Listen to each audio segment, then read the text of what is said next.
Good morning students. हमारा कल वाला ही टॉपिक चल रहा है आइडियल्स।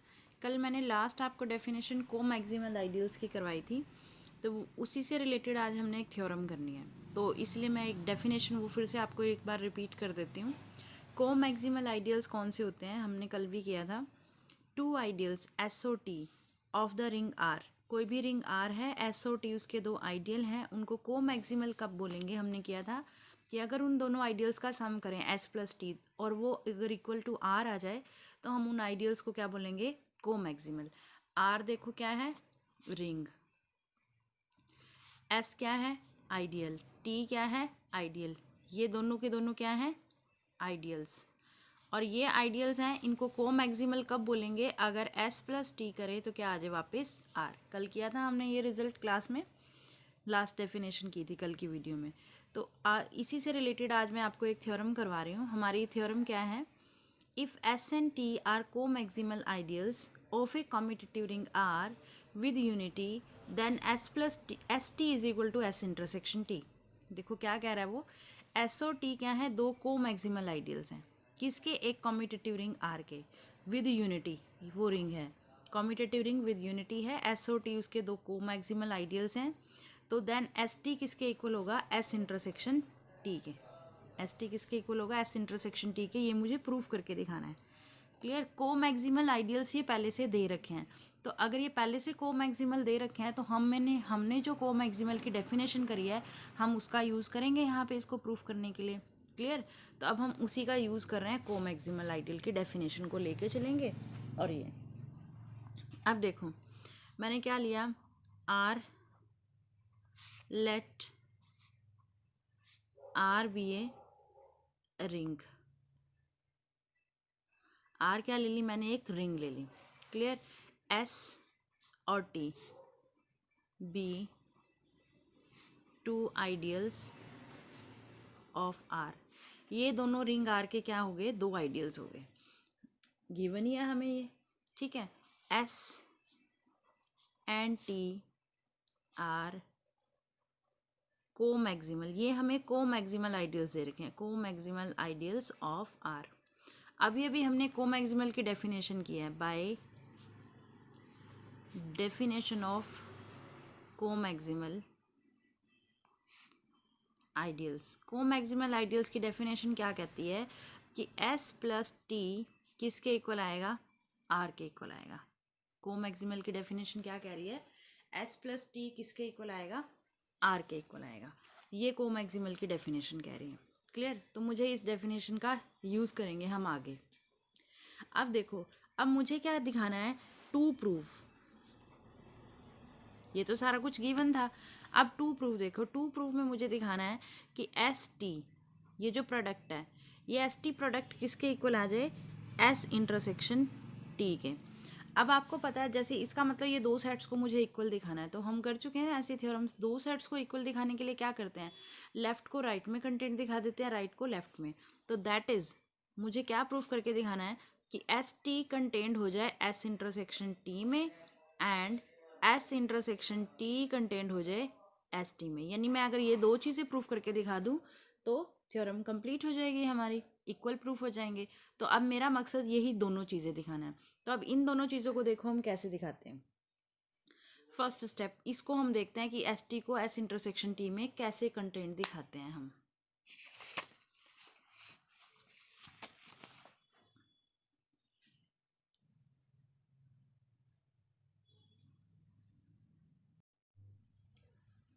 देखो अब हम S इंटरसेक्शन T को कहाँ कंटेंट दिखाना है, मुझे ST को S इंटरसेक्शन T में ये दिखाना है। ठीक है। इसको दिखाने के लिए देखो हम कैसे करते हैं। अब आपको पता है S किस में कंटेंट है, R में। T भी किस में कंटेंट है, R में, क्योंकि ये क्या है, आइडियल्स है ना, तो उसके सबसेट तो हैं ही हैं ये। क्लियर। S भी सॉरी, S भी इसमें कंटेंट है, T भी कंटेंट है। और ये भी पता है कोई भी सेट खुद में कंटेंट तो होता ही होता है। तो S में भी कंटेंट है, T भी T में कंटेंट है। अब मुझे एक्चुअली क्या दिखाना है, मुझे दिखाना है ST को कंटेंट दिखाना है S इंटरसेक्शन T में। क्लियर। तो अब देखो वो हम कैसे दिखाते हैं। एस कंटेंड है आर में, देखो एस में कंटेंड, टी कंटेंड है आर में। मैं ये दोनों चीज़ें लेके चली। अब मैंने ना मल्टीप्लाई कर ली, लेफ़्ट की लेफ़्ट से, राइट की राइट से, आप ऐसे भी कह सकते हो। एस टी किस में कंटेंट हो गया? एस आर में, ठीक है। और एस आर किस में कंटेंट होगा? एस आर किस में कंटेंट होगा? एस आर एस में कंटेंट होगा। क्यों? क्योंकि हमने किया था ना, आइडियल की डेफिनेशन की थी, एक रिंग का एलिमेंट और एक उस नॉन एम्प्टी सेट का एलिमेंट, दोनों की प्रोडक्ट कहाँ जाएगी? वापस एस में जाएगी अगर वो आइडियल है। तो यहाँ पे ये क्या है? कंटेनमेंट आई है ना, तो कंटेनमेंट इस तरह से आएगी। तो एस टी कंटेनमेंट है ना, क्योंकि सेट्स लिए हैं तो कंटेनमेंट आएगी, तो ये चीज़ आ गई। तो एस टी को मैंने, इसका मतलब क्या हो गया? This implies S T content हो गया किस में? एस में। एक रिजल्ट आ गया मेरे पास। अब मुझे एस टी को कहाँ कंटेंट दिखाना है? टी में। तो टी भी क्या है? एक आइडियल है। तो देखो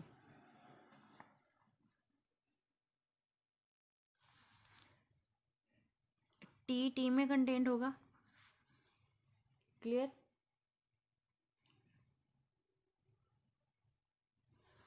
और एस में भी कंटेंट होगा, और एस आर में भी कंटेंट है। तो मैंने क्या लिया? एस टी, ठीक है। एस टी कंटेंट होगा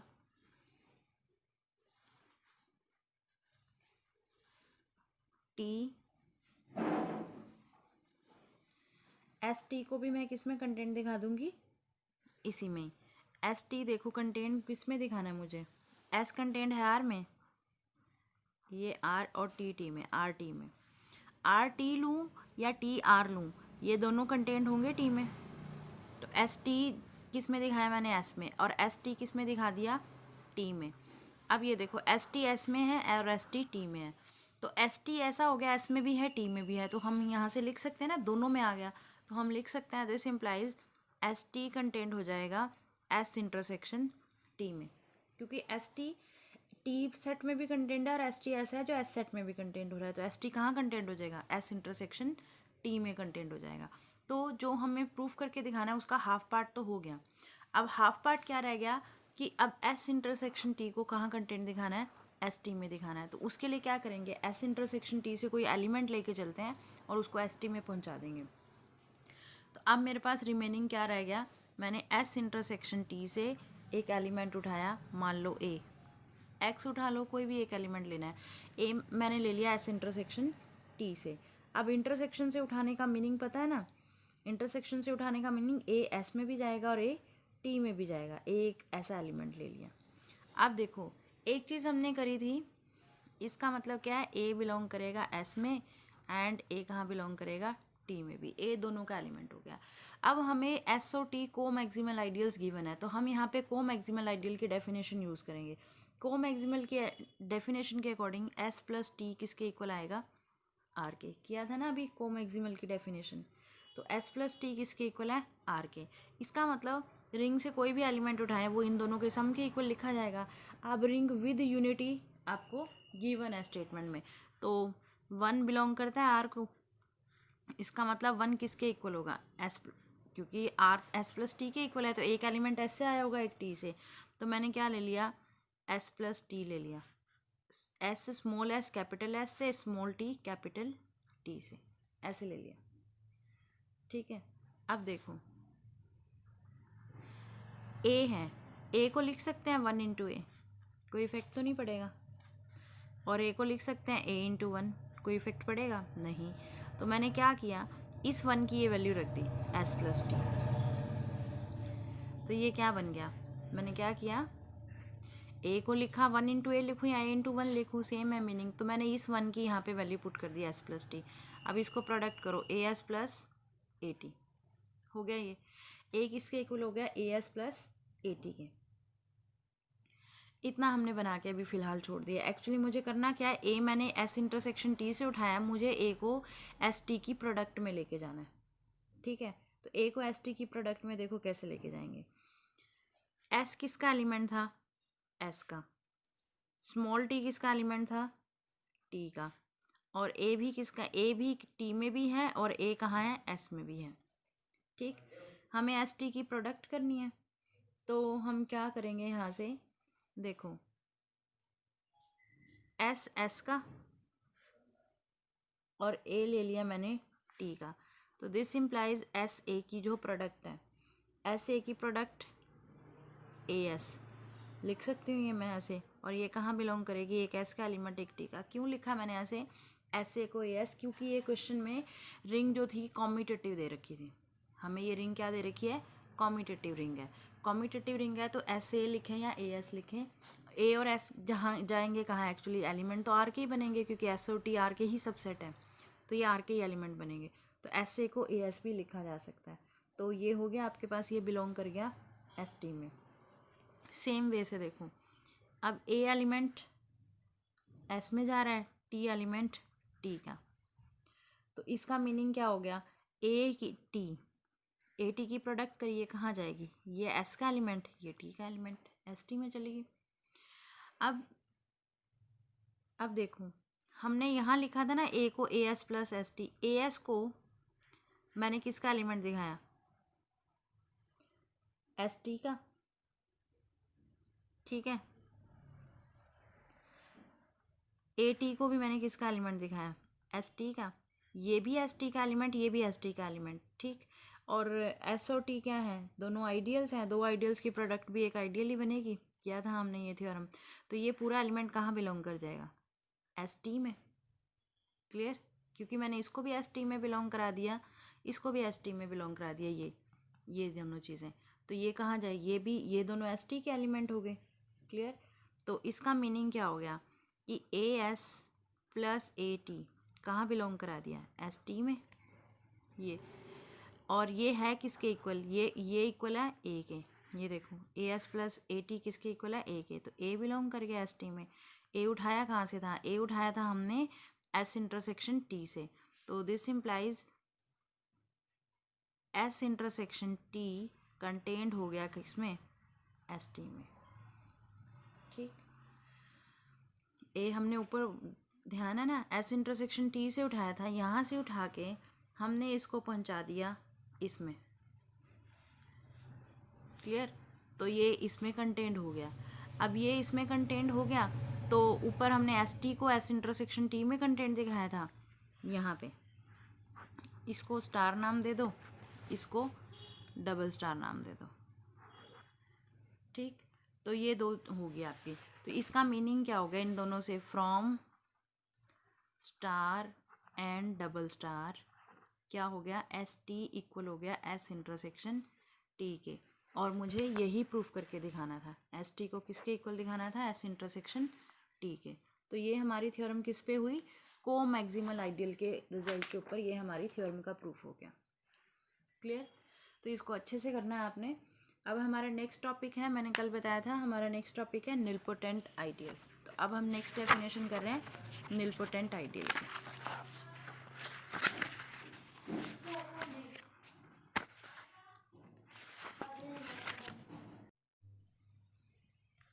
हमारी नेक्स्ट डेफिनेशन कौन सी है, निलपोटेंट आइडियल।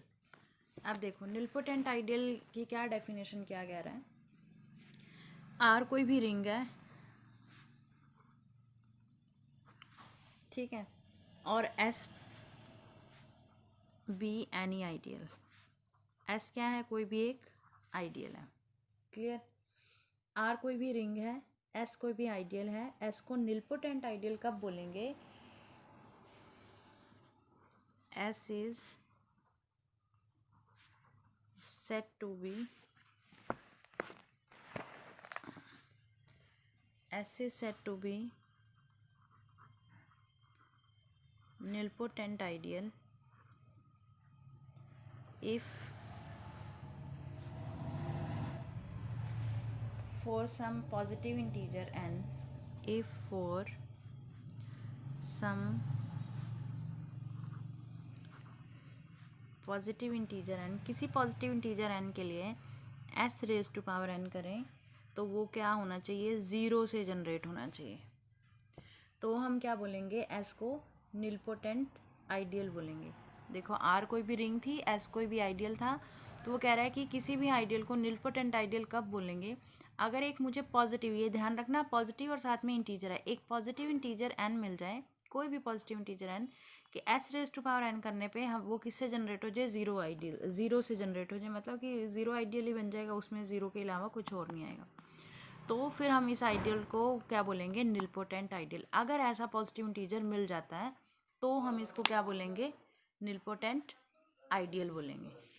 ठीक है, तो ये आपने ध्यान रखना है, ये निलपोटेंट आइडियल की डेफिनेशन है। अब एक निलपोटेंट एलिमेंट की डेफिनेशन कर रहे हैं।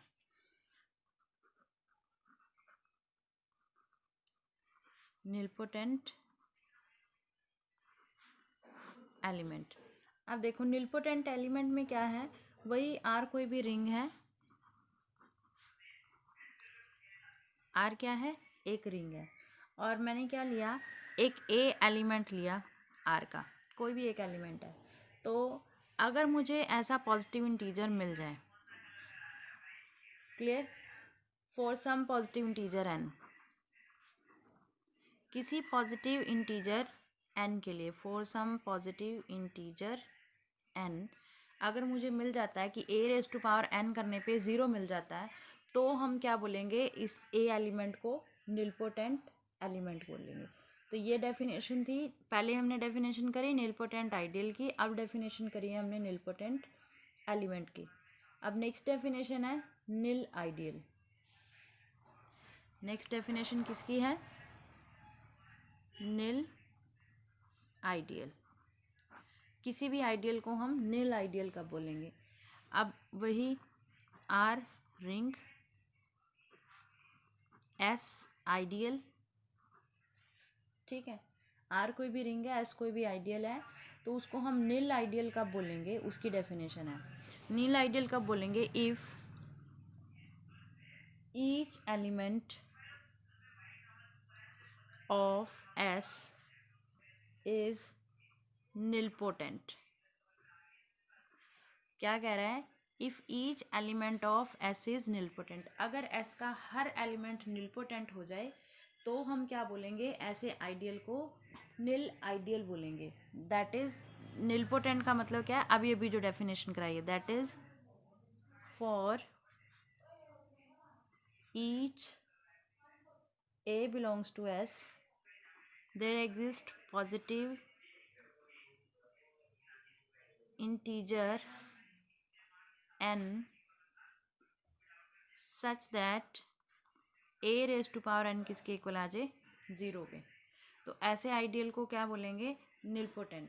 निल आइडियल है ना, तो ये एलिमेंट निलपोटेंट हो जाएगा। तो निल आइडियल कौन सा बोल रहा है, एक ऐसा आइडियल जिसका हर एलिमेंट, ईच एलिमेंट लिखा है यहाँ पे, ये ध्यान रखना, हर एलिमेंट क्या बन जाए, निलपोटेंट बन जाए। निलपोटेंट का मतलब उसके हर एलिमेंट के लिए कोई ना कोई मुझे पॉजिटिव इंटीजर n मिल जाएगा, सच दैट कि उसकी पावर करने पर मुझे ज़ीरो मिले। तो फिर ऐसे आइडियल को क्या बोलेंगे, निल आइडियल। इसी तरीके से नेक्स्ट डेफिनेशन है हमारी, अब देखो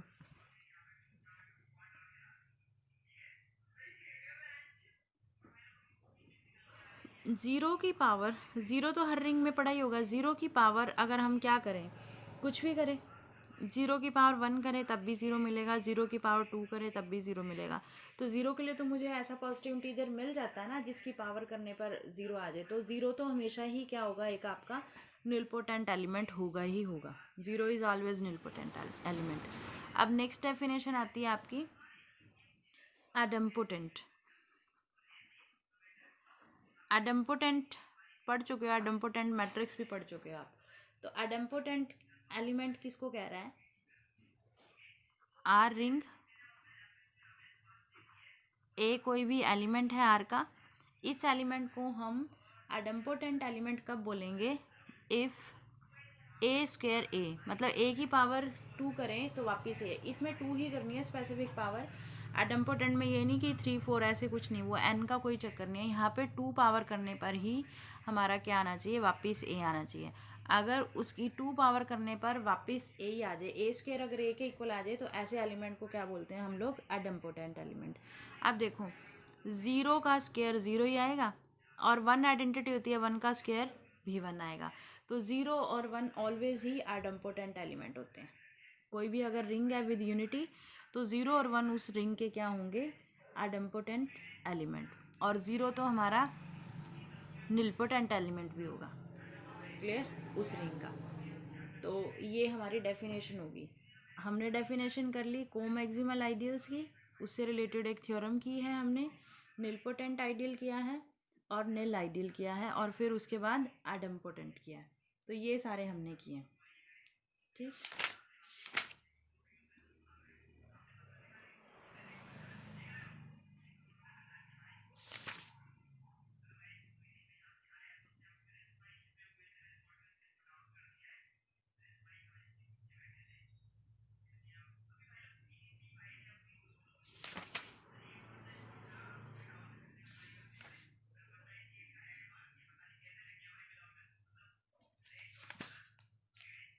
अब हमारे ना इसके कुछ एग्जाम्पल्स रह गए हैं, ठीक है, कुछ एग्जाम्पल्स रह गए हैं हमारे इसके करने वाले, और उन एग्जाम्पल्स के साथ हमारा फिर अगला टॉपिक होगा कोशेंट रिंग। फिर उसके बाद तकरीबन हमारा ये चैप्टर कंप्लीट हो जाएगा।